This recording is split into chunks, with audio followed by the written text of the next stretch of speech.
క్రైస్తవుడిగా చెబుతున్న మాట ఏమిటంటే, దేవుని నమ్ముకున్న తర్వాత మనకి శ్రమలు రావాలని అనుకోవద్దు.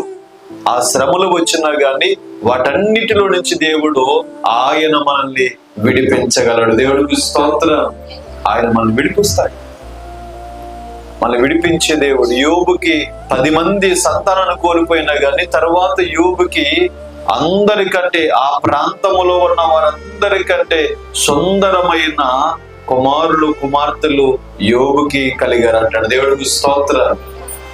దేవుడు మన శ్రమలోనే విడిచిపెట్టేవాడు కాదు. మనుషులైతే నేను శ్రమల్లో మర్చిపోవచ్చు, శ్రమల్లో నిన్ను విడిచిపెట్టేయచ్చు, శ్రమల్లో వీరెవరు నాకు తెలియదని నీ బంధువులు నీ స్నేహితులు అంటారేమో. కానీ శ్రమల్లో మన దేవుడు ఎప్పుడు కూడా విడిచిపెట్టేవాడు కాదు, మనం మర్చిపోయేవాడు కాదు.